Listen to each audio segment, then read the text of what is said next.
তো আজকে একটা তরকারিও না, আজকে যে কি রামদুম। এই আমি বাজারে গেছি, তাহলে কি কি লাগবে ক? তোমার যা যা মনে ধরে নিয়ে আই।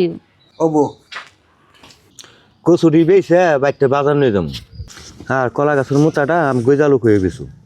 পুরা ঘাট বিছাইলাম, এখন তরকারি পেলাম না, বাইতে যাই গে। কাকু এটা কি কচু? এটা কি কচু গো? এটা পায়রালা কচু, এটা মাটির তলের আলু গজালু করে কও। ভাই এই কচু বেচবেন না?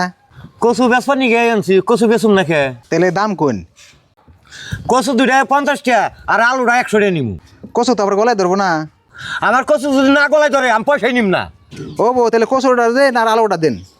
বাবু এই যে আলুর মুঠাটা দিলাম আর এই কচু তোমার একটা দিলাম আর এই বাইশটা একটা নিয়ে যাই। ধরো বাইশটা। আমার কাছে তো ক্যাশ নাই, আপনার ফোন পে আছে? আছে। ও বউ, তাহলে আহি। হ্যাঁ আচ্ছা মিশাটা কইয়া ফ্যান কচুটা বেচছি আর কলা গাছের মোটা গজালু কই বেচছি। অদ্ভুত দেখা কোথায় গিয়া। এই যে কচু নিয়ে আইছি রান্ধ।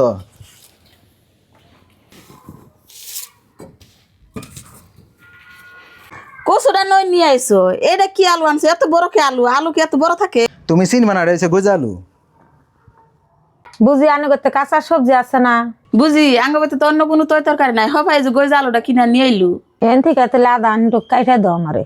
ও বো দিতাছি। আলুটা তো শক্ত কে, আলু তো কাটে না। ও বুঝি দেখুন না, আলু তো কাটে না।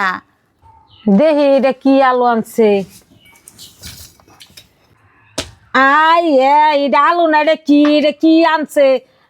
এই কলা গাছের মোতা কিনে আনছে। তোমার বেড়া ছেলে কি আনলো? হাসে তো কলা গাছের মোতা, কোন দোকানে তো আনছো তুমি? ঘুরে দিয়া হা।